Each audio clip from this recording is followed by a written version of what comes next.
सम्मान से हृदय में एक भय प्रकट हो जाता है। जब कोई स्तुति करता है, बड़ाई करता है, तो हम कमजोर हो जाते हैं। हमें डर लगने लगता है कहीं निंदा ना हो जाए, कहीं कोई हमारा अपमान ना कर दे, कहीं कोई हमारे प्रति गलत ना बोल दे।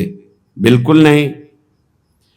ये सम्मान भोक्ता के होने के कारण आपको भय लगा है, नहीं तो आप निडर हो जाएंगे।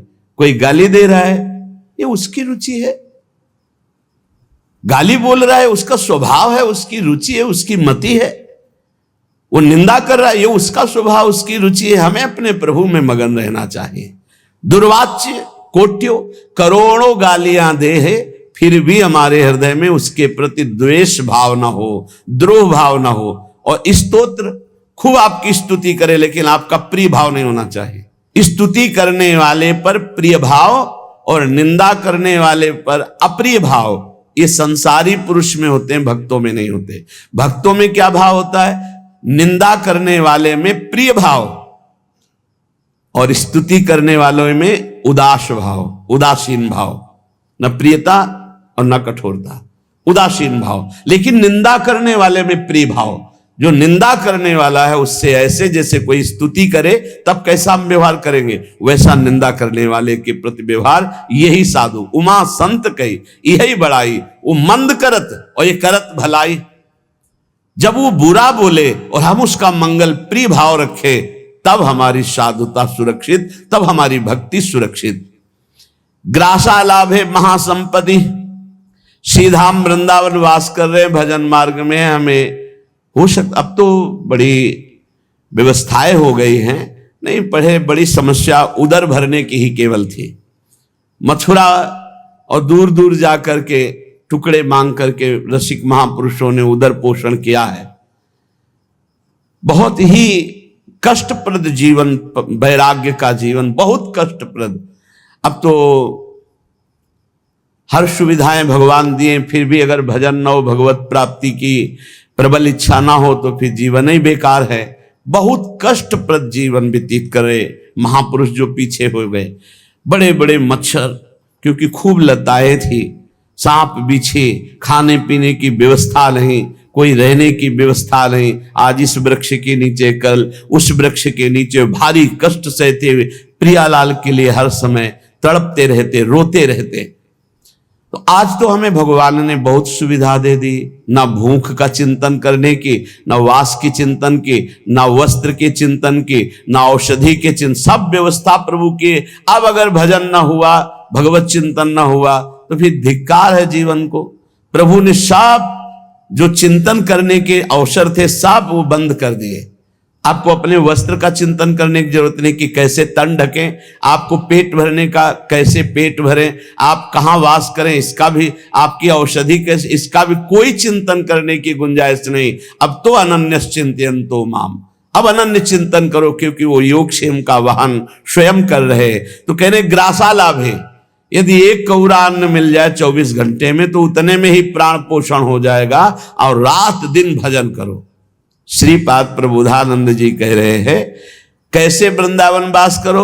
अपने को सबसे नीचात नीच मानकर, दूसरों को सम्मान बढ़ाई देते हुए, अपना जब अपमान हो या सम्मान हो, दोनों में समान भाव रखें। और कोई हमें गाली दे या स्तुति, हम उससे अपने हृदय को बचाए।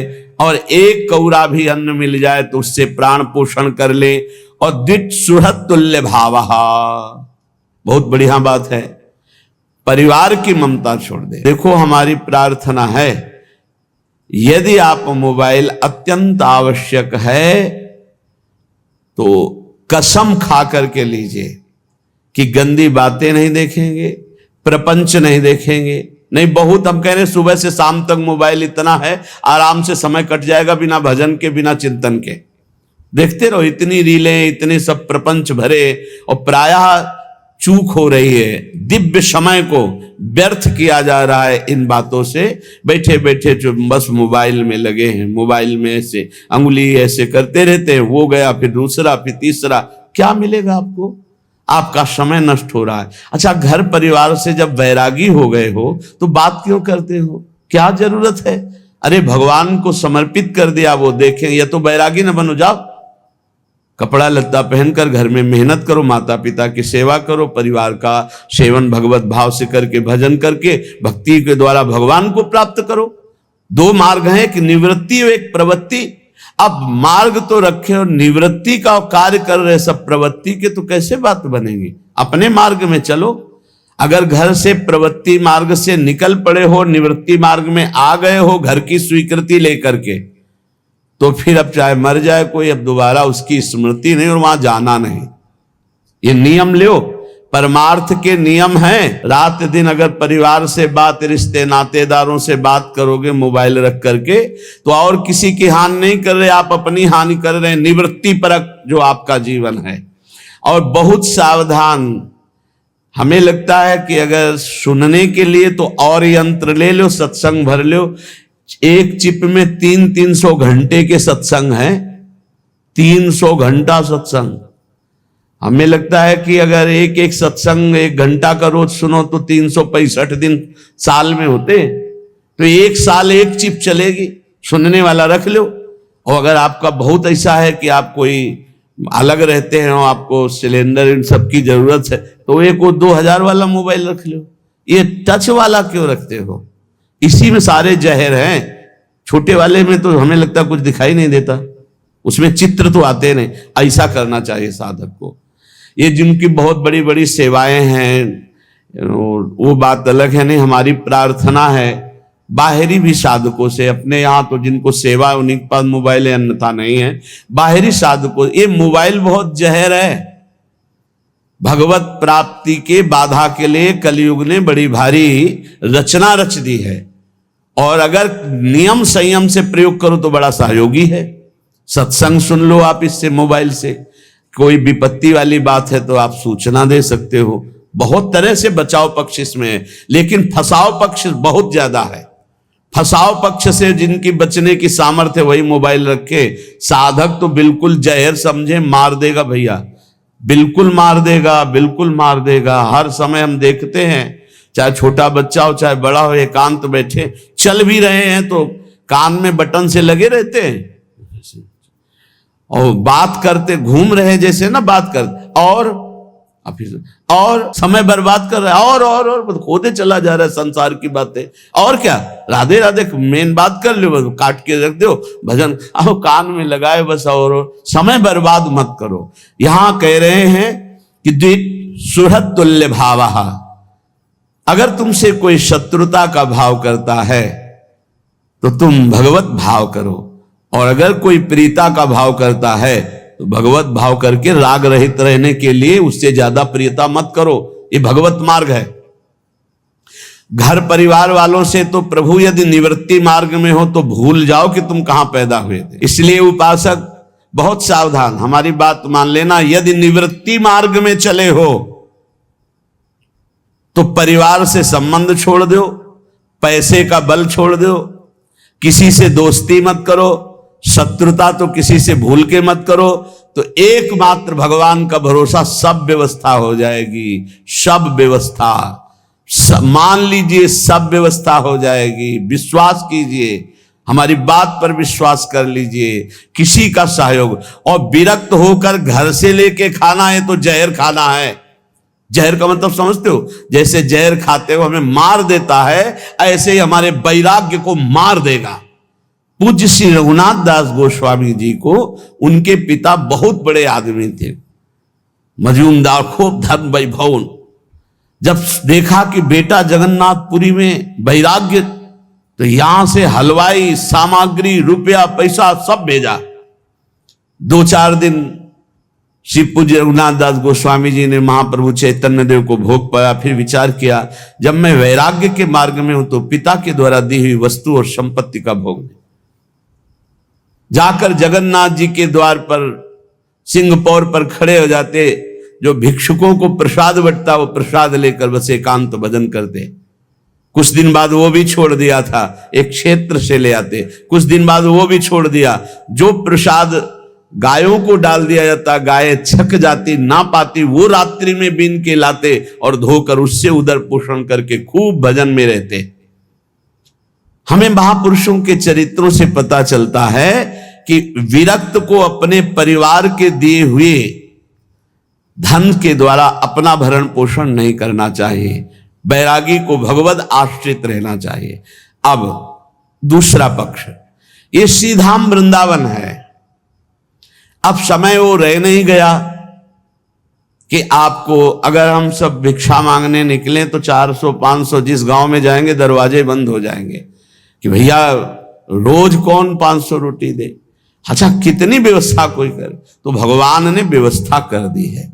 अब जिनके पूरे परिवार विरक्त हैं, पत्नी पुत्र बेटा बेटी सब, अब वो अपने संपत्ति को लेकर वृंदावन आए, अपना मकान खरीदे, अपना खा पी रहे, भजन कर रहे, बढ़िया है।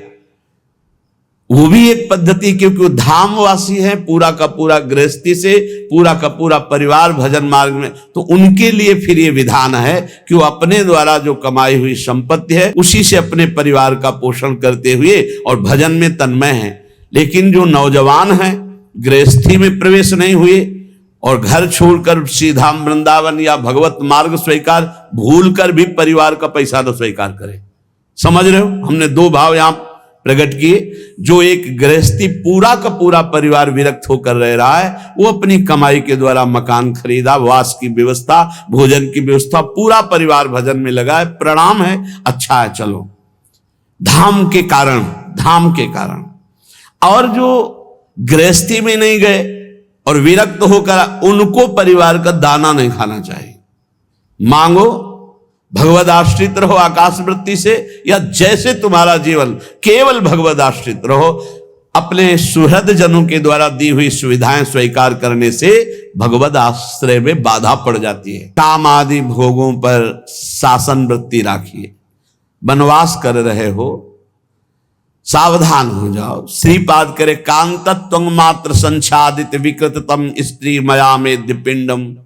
ये जो स्त्री पुरुष शरीर है, ये मांस आदि से बने हुए हैं, इसमें कोई सुख कहीं नहीं है। ये केवल भ्रमात्मक कामादि दोष उत्पन्न होने के कारण परस्पर आकर्षण, और ऐसा लगता है ये सुख है। श्रीपाद कह रहे हैं इस अपवित्र देह से घृणा कर ले अपने, कहीं सुख नहीं। कैसा भगवान का विचित्र खेल बना हुआ है कि परस्पर आकर्षण, और आकर्षण कहां स्थानों में है वो सब देख रहे हो। श्रीपाद कह रहे यदि वृंदावन वास मिला है तो थोड़ा विचार करके इस कामादि दोष से रहित होगे, तभी तो प्रेम प्रकाशित होगा। जहां काम होता है वहां प्रेम नहीं, जहां प्रेम होता है वहां काम नहीं। अर्था अनर्थान,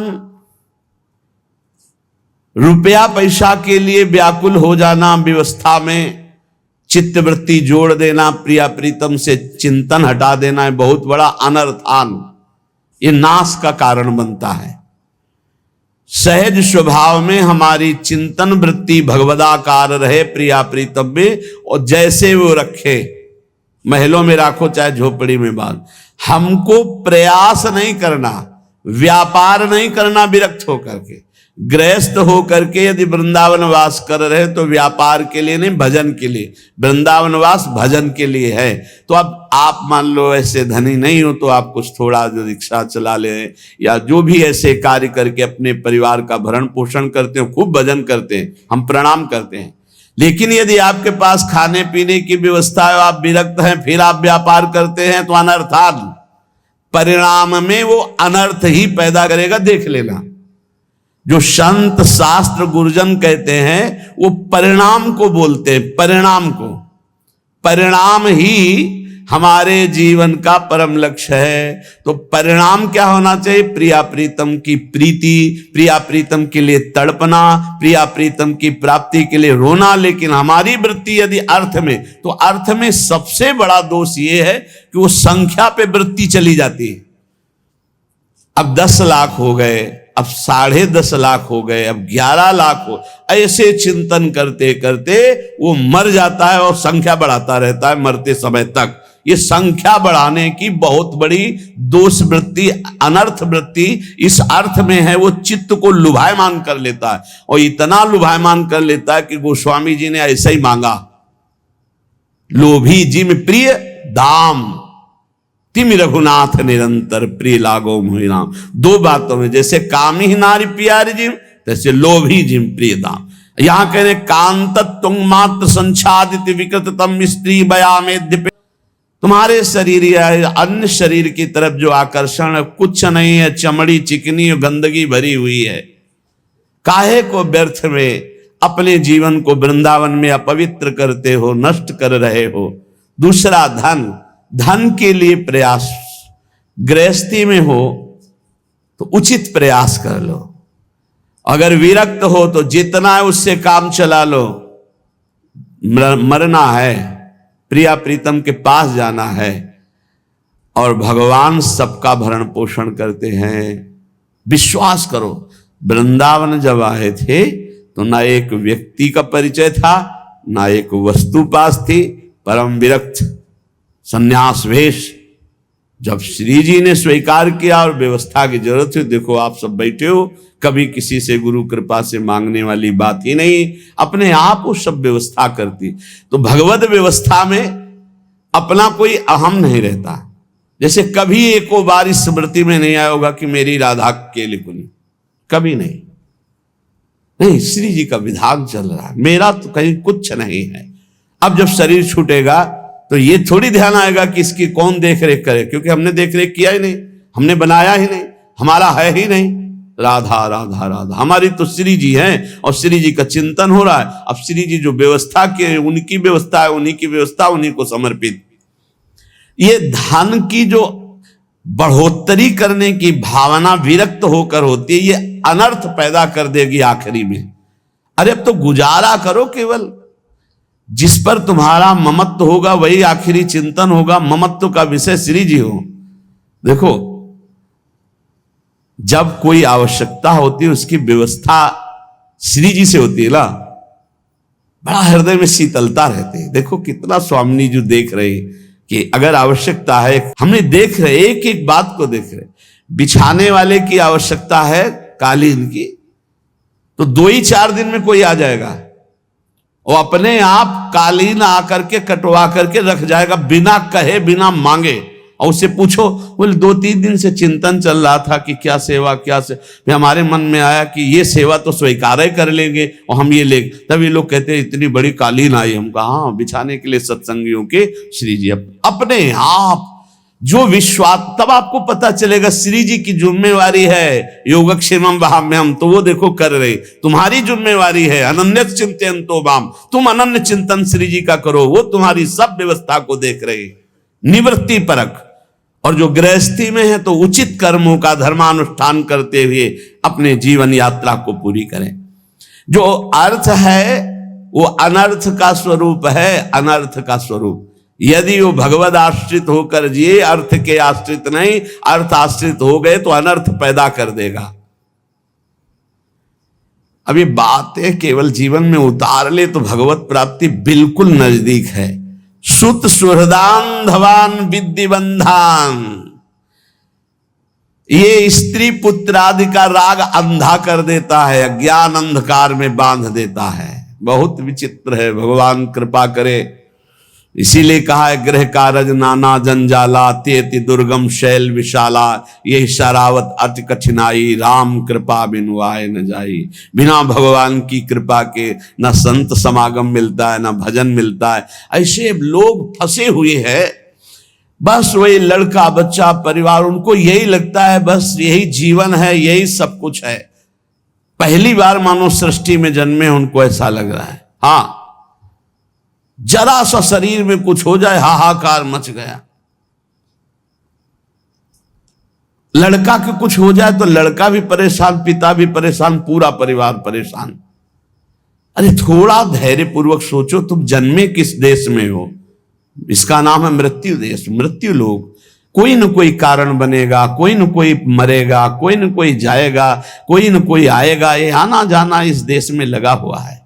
इसलिए भाई यहां कमाने आए हो, कमा लो। कौन सा धन? अविनाशी धन, भगवन नाम, भगवत रूप, भगवत लीला, भगवत धाम। कह रहे हैं कि जो स्त्री पुत्र सुहृद आदि में आसक्त चित्त हैं, अंधे हो जाते हैं। इनको मृत्यु का भय नहीं रह जाता, इनको ये नहीं दिखाई दे रहा मैं किस लिए आया था और क्या कर रहा हूं। हम ये नहीं कह रहे कि सब विरक्त हो जाओ, हिम्मत ही नहीं विरक्त होने की, तो कम से कम उनमें भगवत भाव करके नाम जप करते हुए धर्म पूर्वक रहो तो तुम्हें वही कृपा प्राप्त हो जाएगी। पर नहीं, जो धर्म पूर्वक चलता है वहां सुख होता है, अधर्म में सुख नहीं है।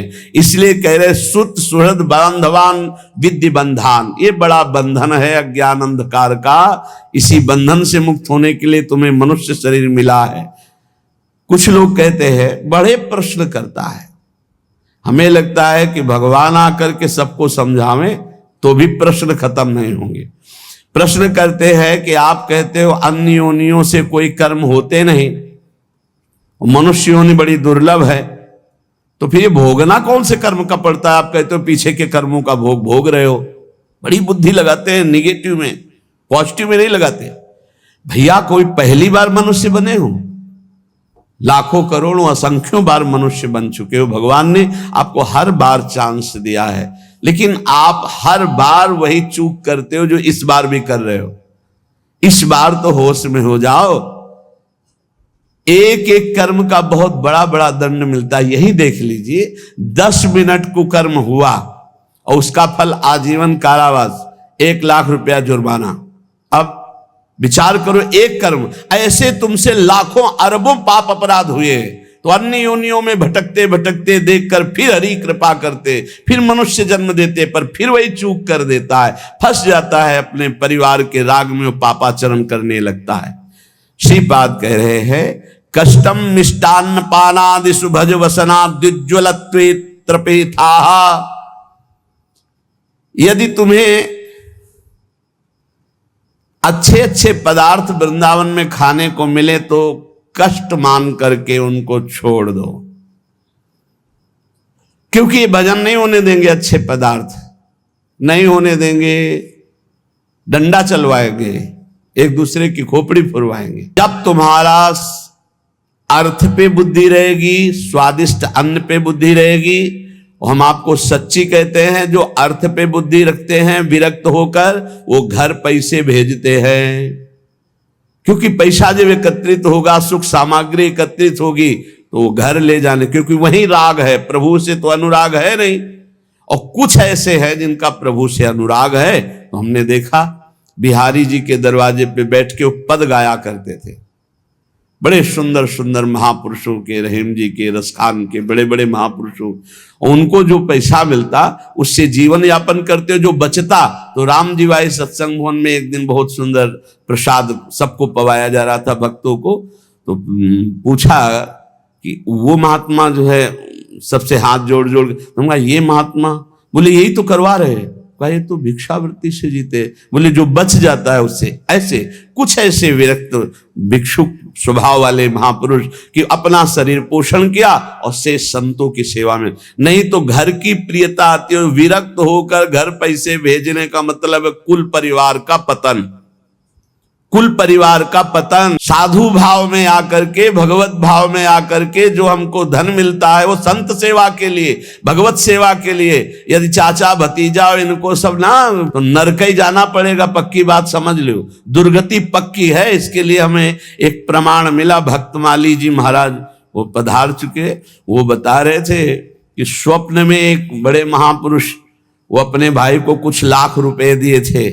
वो आके महान थे बहुत बड़ी जगह के, तो उन भाई आए और बोले बेटी का ब्याह इतने लाख रुपया दे दो, बाद में हम ब्याज सहित दे देंगे। तो उन्होंने दे दिया।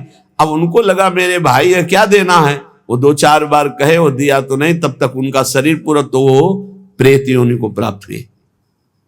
अब और भी जो लीला हुई हो, फिर उन्होंने स्वप्न में आकर भक्तमाली जी से कहा कि हमारा ऐसा ऐसा ऐसा, आप वो पैसा निकलवा कर भाई से और संत भंडारा कर दो तो हमारी मुक्ति हो जाए। ये एक एक रूप जो श्री जी के लिए आवे, जो संत सेवा के लिए आवे, जो गौ सेवा के लिए, जहां जिसके लिए आया उसको वही खर्चा कर दो तो आपका सेवा बन जाएगी और भगवत मार्ग। तो ये कह रहे हैं कि जो मिष्ठान आदि हैं, अच्छे अच्छे पदार्थ, ये बहुत होश में खाओ पियो।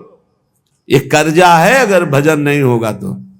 हाँ पक्का समझ लो कर्जा है, ये बुद्धि खराब कर देगा, भजन नहीं होने देगा। इसलिए श्रीपाद करे कष्टम मिष्टान्न पानादिषु, जब आप ब्रह्मचारी रहेंगे तो आपके शरीर में जैसे कोई इंजेक्शन लगा दे ना, बिजली दौड़े, ऐसे शरीर में एकदम बिजली दौड़ती है। बहुत होश में खान पान करो, रूखा सूखा खाए के ठंडा पानी पियो। सत्संग को ये भगवत प्राप्ति के लिए है, तो इन बातों को मानिए आप। ये अच्छे पदार्थ दूसरे का कर्जा लेना है, ये ना समझो कि अरे बहुत। पंडित रामकृष्ण बाबा जी जब राधा रमण जी दर्शन करने गए, उनके चरित्र में आता है, एक दो ना भर के बोल, उनका जय जय नहीं, हमें तुलसी दल और चरणामृत दीजिए, ये और किसी को दीजिए, हमें तुलसी दल दीजिए जो चरणों में चढ़ी, और चरणामृत दीजिए। पंडित रामकृष्ण बाबा नहीं, जय जय। मिष्ठान आदि खाने में कष्ट मानिए। तो आप प्रियालाल को देखने निकले थे, भंडारा देख लेंगे, बहुत समझ के चलने का। हाँ देखो, कुछ बातें ऐसी जो समझ में आनी चाहिए। ये भंडारा सच्ची मानिए। जब आप हमें कह रहे खाओ, विरक्त हो, एक जगह चले जाओ, कम पैसे वाली सामग्री पालो, दिन भर भजन करो, कुछ नहीं परेशानी होगी। अब 4 जगह भंडारे जाओगे, हर जगह की दक्षिणा लोगे, तो सच्ची मानो भजन नहीं होगा। क्यों 4 जगह गए? एक जगह पेट भर लो, दक्षिणा मत लो। जरूरी है अगर आपको बिजली पानी खर्चा की तो दक्षिणा ले लो, एक जगह चले जाओ, जो पद्धति है। मिष्टान खाने में कष्ट माने कि ये हमारे भजन को छीन कर दे। खूब अनुभव की बात कह रहे हैं, महापुरुषों के अनुभव की बात है। रूखा सूखा खाओ, प्राण निकल, काहे को लकड़ी का वजन बढ़वाओगे? जितने शरीर में चर्बी होगी उतने ज्यादा लकड़ी लगेगी। हल्का शरीर रहेगा, कम लकड़ी लगेगी। आखिरकार जलाना ही है, इसको जलना ही है। और पावर तो ब्रह्मचर्य है। जो ब्रह्मचर्य से रहता है, अपार सामर्थ्य उसमें रहती है, देखने की, सुनने की, बोलने की, चलने की, फिरने की, उठने की। शरीर में बिल्कुल कोई भयानक रोग प्रारब्धवशात हो तो भी कोई कष्ट उसको गिरा नहीं सकता। ब्रह्मचर्य एक अमोघ शक्ति। और ब्रह्मचर्य छीन है तो जवान है, कमर में दर्द, गांठ में दर्द, 24-25 की अवस्था, गांठ में दर्द। ये तो 70-80 वालों के कि अब बुढ़ापा आ गया, गांठ में दर्द है। बोले ग्रीस खत्म हो गई गांठ की। अब हमको तो ज्यादा अंग्रेजी आती है, हम उसको वैसे ही कहते हैं, ग्रीस। अब जो भी हो, बोले गांठ की वो चिकनाहट, ग्रीस खत्म हो गई। तुम्हारी गांठ में जो ब्रह्मचर्य रूपी ग्रीस थी, उसी को नष्ट कर दिया। तो अब जोड़ों में कहां से पहुंचे? सब पावर उसी से बनता है। जिन्हें भाई चाहे गृहस्थ हो चाहे विरक्त, बहुत सावधानी से ब्रह्मचर्य का रक्षा का भाव रखो। ये तुम्हारे जीवन को बहुत उत्तम बना देगी, विश्वास कीजिए। हाँ, बहुत ये कीमती वस्तु है, बहुत कीमती वस्तु है। ब्रह्मचर्य पर ध्यान दीजिए। ब्रह्मचर्य जो है, अधिक मीठा खाने वाला ब्रह्मचारी नहीं रह सकता। कम पैसे वाली वस्तु का प्रयोग किया जाए, जितने कम से काम चल जाए।